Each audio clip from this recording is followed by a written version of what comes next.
সংবাদ সম্মেলনের শুরুতে গভীর শ্রদ্ধাভরে স্মরণ করছে মহান স্বাধীনতার মহান ঘোষক, বহুদলীয় গণতন্ত্রের প্রবক্তা, বাংলাদেশ জাতীয়তাবাদী দল বিএনপির প্রতিষ্ঠাতা শহীদ রাষ্ট্রপতি জিয়াউর রহমানকে আজকের এই সংবাদ সম্মেলনের শুরুতে আমরা গভীর শ্রদ্ধাভরে স্মরণ করছি এবং একই সাথে মহান মুক্তিযুদ্ধে যে সকল শহীদ হয়েছেন তাদেরকেও আমরা গভীর শ্রদ্ধাভরে স্মরণ করছি এবং জুলাই এবং আগস্টে যে সকল ছাত্র জনতা খুনি হাসিনার নিষ্ঠুর নির্যাতনে যারা শহীদ হয়েছেন, আজকের এই সংবাদ সম্মেলন থেকে আমরা তাদেরকে গভীর শ্রদ্ধাভরে স্মরণ করছি এবং একই সাথে আজকের এই সংবাদ সম্মেলন থেকে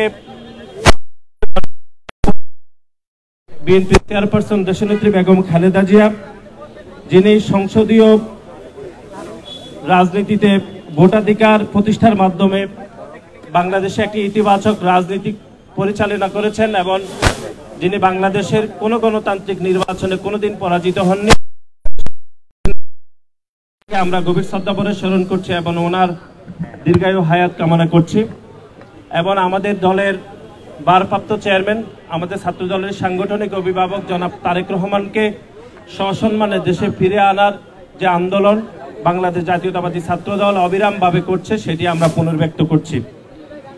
আপনারা জানেন যে বাংলাদেশের গত 17 বছর ধরে যে প্যাসিবাদ কায়েম হয়েছিল, বিশেষ করে আপনারা জানেন যে গত 17 বছরের 3টি জাতীয় নির্বাচন অনুষ্ঠিত হয়েছিল।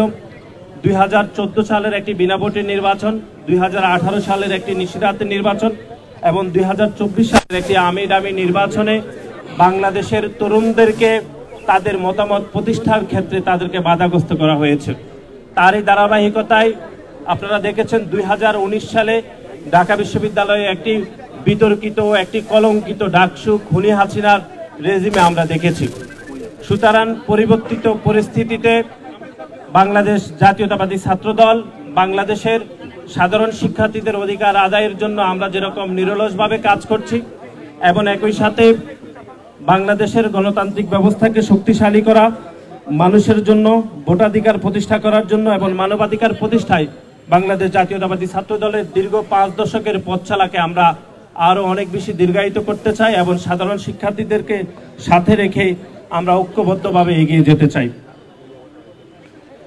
আজকে আপনারা ইতিমধ্যে অবগত হয়েছেন যে ঢাকা বিশ্ববিদ্যালয় ছাত্র সংসদ নির্বাচনের বিষয়ে গত 1 বছরে ঢাকা বিশ্ববিদ্যালয়ের মাননীয় উপাচার্য সহ ঢাকা বিশ্ববিদ্যালয় কর্তৃপক্ষ যতগুলো মিটিং আহ্বান করেছিল, তার প্রতিটি আহ্বানে বাংলাদেশ জাতীয়তাবাদী ছাত্র দল অত্যন্ত ইতিবাচকভাবে ঢাকা বিশ্ববিদ্যালয় ছাত্র সংসদ নির্বাচনকে আমরা ইতিবাচকভাবে গ্রহণ করেছি।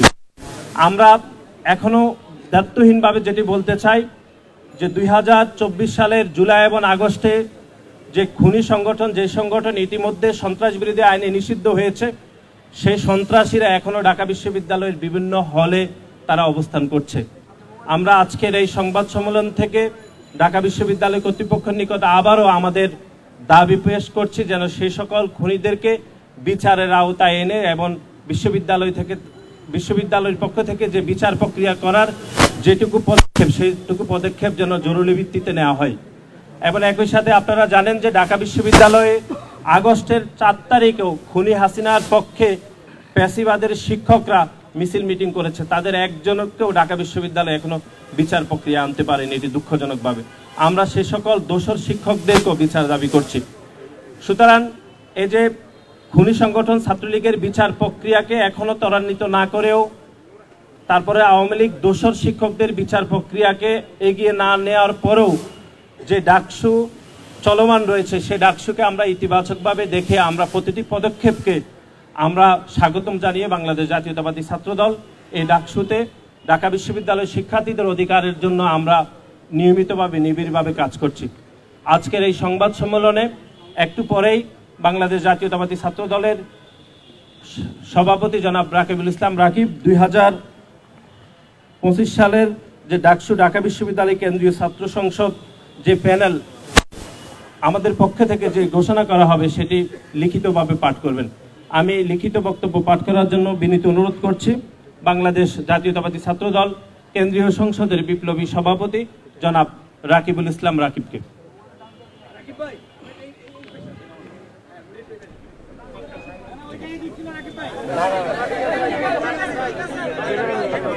ওকে ওকে ঠিক আছে প্লিজ। রাকিব ভাই সামনে আসেন, সামনে আসেন। বিসমিল্লাহির রহমানির রহিম। প্রথমেই শিক্ষা ঐক্য প্রগতির জান্ডাভাই সংগঠন বাংলাদেশ জাতীয়তাবাদী ছাত্রদলের পক্ষ থেকে আজকের এই সংবাদ সম্মেলনে প্রিয় সাংবাদিক বৃন্দ আপনারা উপস্থিত হওয়ার জন্য অনেক ধন্যবাদ ও কৃতজ্ঞতা জানাচ্ছি। আমার আজকের এই ডাকসু প্যানেল ঘোষণা উপলক্ষে আমি আমার বক্তব্যের শুরুতেই জুলাই আগস্টের গণ অভ্যুত্থানে যে সকল বীর শহীদগণ রক্তের বিনিময়ে আমরা আজকের এই বাংলাদেশ পেয়েছি এবং এই ঢাকা বিশ্ববিদ্যালয় ক্যাম্পাসে মুক্তভাবে আমরা কথা বলতে পারছি, তাদের আত্মার মাগফিরাত কামনা করছি এবং পরিবারের সদস্য প্রতি সমবেদনা জ্ঞাপন করছি। স্মরণ করছি মহান স্বাধীনতার মহান ঘোষক শহীদ রাষ্ট্রপতি জিয়াউর রহমান বীরোত্তমকে, দেশ মা মাটি ও মানুষের নেত্রী, আপসীন দেশের নেত্রী, বাংলাদেশের স্বাধীনতা সার্বভৌমত্বের প্রতীক, গণতন্ত্রের আপসীন নেত্রী দেশ নেত্রী বেগম খালেদা জিয়াকে এবং আমরা অধীর আগ্রহে যার পরীক্ষায় রয়েছি সেই ছাত্রদলের গর্বিত সাংগঠনিক অভিভাবক জনাব তারেক রহমানকে। প্রিয় উপস্থিতি,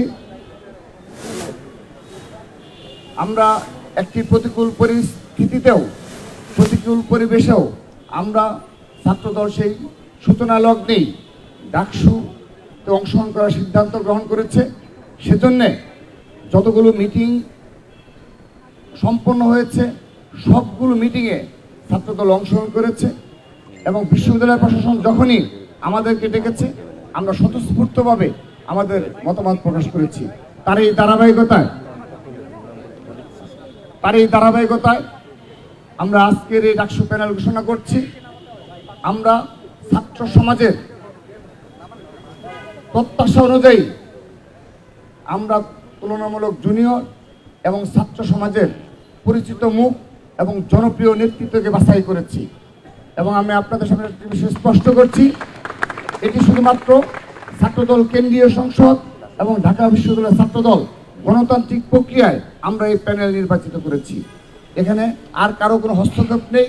ছাত্রদল সম্পূর্ণরূপে গণতান্ত্রিক প্রক্রিয়ায়, আবারও বলছি, আমরা ছাত্রদল কেন্দ্রীয় সংসদ এবং ঢাকা বিশ্ববিদ্যালয় গণতান্ত্রিক প্রক্রিয়ায় আমরা আমাদের এই প্যানেল গঠন করেছি। তো আমাদের আজকের এই ডাকসু প্যানেল পরিচিতি সভার উপস্থিত রয়েছেন ছাত্রদল কেন্দ্রীয় সংসদের বিপ্লবী সাধারণ সম্পাদক জনাব নাসির উদ্দিন নাসির, সংগ্রামী সিনিয়র সহসভাপতি আবু আফসান মোহাম্মদ ইয়াহিয়া। আমার ডান পাশে উপস্থিত রয়েছেন বিগত জুলাই আগস্ট গণ অভ্যুত্থানে যারা সত্যিকারের রাজপথের অগ্রণী ভূমিকা পালন করেছেন সেই ঢাকা বিশ্ববিদ্যালয়ের ছাত্রদলের বিপ্লবী সভাপতি গণেশ চন্দ্র রায় সাহস, সংগ্রামী সাধারণ সম্পাদক নাহিদুজ্জামান শিপন সহ ঢাকা বিশ্ববিদ্যালয়ের সকল পর্যায়ের নেতৃবৃন্দ এবং উপস্থিত রয়েছেন ছাত্রদল কেন্দ্রীয় সংসদের বিপ্লবী সিনিয়র যুগ্ম সাধারণ সম্পাদক শ্যামল মালুম, দপ্তর সম্পাদক সহসভাপতির পদমর্যাদার জাহাঙ্গীর আলম সহ ছাত্রদল কেন্দ্রীয় সংসদের সকল পর্যায়ের নেতৃবৃন্দ। আমি আনুষ্ঠানিকভাবে আমাদের সেই প্যানেল ঘোষণার কার্যক্রম তুলে যাচ্ছি। প্রিয় উপস্থিতি, বর্তমান রাজনৈতিক প্রেক্ষাপটে দেশের শিক্ষা প্রতিষ্ঠানগুলোতে নির্বাচিত ছাত্র সংসদের দাবি ও আকাঙ্ক্ষা অত্যন্ত প্রবল। বাংলাদেশ জাতীয়তাবাদী ছাত্রদল দীর্ঘ সময় ধরে ছাত্র সংসদ নির্বাচনের দাবি যথাযথ কর্তৃপক্ষের নিকট বারবার উত্থাপন করেছে। 24-এর গণ অভ্যুত্থানের সময়ে শিক্ষাঙ্গনে এই দাবি আরো প্রবলতর হয়েছে। স্বৈরাচার বিরোধী লড়াই, 90-এর গণ অভ্যুত্থান, 1/11, দীর্ঘ ফেসিবাদ বিরোধী লড়াই, 24-এর গণ অভ্যুত্থানের সম্মুখ সারিতে নেতৃত্ব দেওয়া শত শহীদের সংগঠন, দেশের শিক্ষার্থীদের বৃহত্তম ছাত্র সংগঠন হিসেবে বাংলাদেশ জাতীয়তাবাদী ছাত্রদল এই দাবির তীব্রতা ও আকাঙ্ক্ষা প্রবলভাবে অনুভব করে।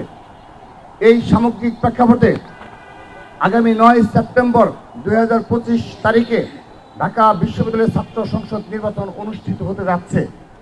বিগত প্রায় 1.5 যুগ ধরে ঢাকা বিশ্ববিদ্যালয় সহ দেশের সকল শিক্ষাঙ্গনে বাংলাদেশ জাতীয়তাবাদী ছাত্রদল ছিল সবচাইতে নির্যাতিত ও নিপীড়িত ছাত্র সংগঠন। কিন্তু পরিবর্তিত প্রেক্ষাপটে দেশের সর্বোচ্চ বিদ্যাপীঠের মাটিতে বাংলাদেশ জাতীয়তাবাদী ছাত্রদল বিগত 1 বছরে দখলদারিত্ব ও পেশি শক্তির রাজনীতিকে পুরোপুরি বর্জন করে ইতিবাচক ধারা শান্তিপূর্ণ শিক্ষার্থী বান্ধব ও সহাবস্থানের রাজনীতি চর্চা করে যাচ্ছে।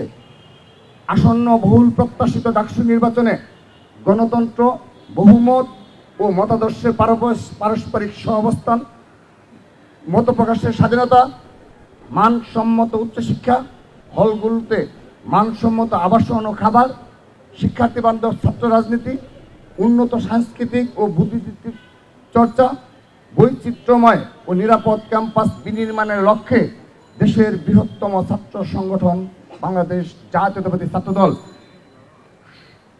সমর্থিত প্যানেল আমি ঘোষণা করছি।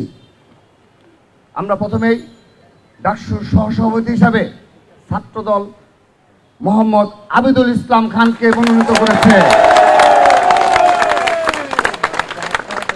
সেই সাথে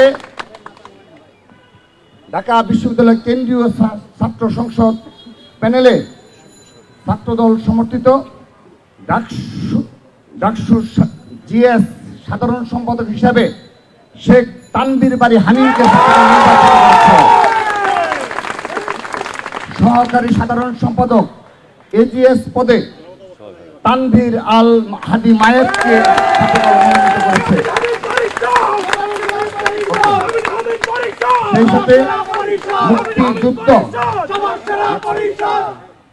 সেই সাথে মুক্তিযুদ্ধ গণতান্ত্রিক আন্দোলন বিষয়ক সম্পাদক হিসাবে আরিফুল ইসলামকে ছাত্রদল মনোনীত করেছে। বিজ্ঞান ও প্রযুক্তি বিষয়ক সম্পাদক হিসাবে এহসানুল ইসলাম ছাত্রদল মনোনীত প্যানেলে ভোট করবেন। কমন রুম, পাঠকক্ষ ও ক্যাফেটেরিয়া বিষয়ক সম্পাদক হিসাবে যেমন ফারিয়া ইসলাম মেঘলাকে ছাত্রদল মনোনীত করেছে। আন্তর্জাতিক বিষয়ক সম্পাদক হিসাবে মোহাম্মদ মেহেদি হাসানকে আমরা মনোনয়ন দিয়েছি। সাহিত্য ও সংস্কৃতি বিষয়ক সম্পাদক হিসাবে আবু হায়াত মোহাম্মদ জুলফিকার ইসলামকে ছাত্রদল মনোনীত করেছে। আমরা সেই সাথে একটি বিষয় স্মরণ করে দিতে চাই, গবেষণা ও প্রকাশনা বিষয়ক সম্পাদক হিসাবে 2024-এর 15 জুলাইয়ে আহত ঢাকা বিশ্ববিদ্যালয়ের শিক্ষার্থী সানজিদা আহমেদ তন্নির সম্মানে আমরা ছাত্রদলের পক্ষ থেকে গবেষণা ও প্রকাশনা বিষয়ক সম্পাদক পদে পদটি শূন্য রেখে আমরা পূর্ণভাবে সানজিদা আহমেদ তন্নির সমর্থন ঘোষণা করছি। এতে আমরা জুলাই আগস্টের যে আমাদের স্পিরিট এবং চেতনা রয়েছে সেই ছাত্রদল সেই চেতনাকে ধারণ করে এবং তা সত্যিকার বাস্তবে রূপান্তর করে আমরা ক্রীড়া বিষয়ক সম্পাদক হিসাবে চিমচিমা চাকমাকে মনোনয়ন করেছি। ছাত্র পরিবহন বিষয়ক সম্পাদক হিসাবে মোহাম্মদ সাইফুল্লাহ সাইফকে মনোনয়ন করেছে। সমাজ সেবা সম্পাদক হিসাবে সৈয়দ ইমাম হাসান অনিককে ছাত্রদল মনোনয়ন ঘোষণা করল। ক্যারিয়ার উন্নয়ন বিষয়ক সম্পাদক হিসাবে আমরা মোহাম্মদ আর কানুল ইসলাম রূপককে ছাত্রদলের পক্ষ থেকে মনোনীত করেছি। স্বাস্থ্য ও পরিবেশ বিষয়ক সম্পাদক হিসাবে ছাত্রদলের পক্ষ থেকে আনোয়ার হুসাইনকে মনোনীত করেছি। মানবাধিকার ও আইন বিষয়ক সম্পাদক হিসাবে মেহেদি হাসান মুন্নাকে ছাত্রদল মনোনীত করেছে। সেই সাথে সদস্য হিসেবে আমরা যাদেরকে মনোনীত করেছি তাদের নাম আমি এক এক করে বলছি। 1 নম্বর মোহাম্মদ জারিফ রহমান, মাহমুদুল হাসান, নাহিদ হাসান, মোহাম্মদ হাসিবুর রহমান সাকিব, মোহাম্মদ শামীম রানা, ইয়াসিন আরাফাত আলী, মুনিম হাসান ওরফ অঞ্জন রায়, সোয়াইব ইসলাম অমি, মেহেরুন্নেসা কেয়া, ইবনু আহমেদ, শামসুল হক আনান, নিত্যানন্দ পাল। এই হলো আমাদের ডাকসু প্যানেল।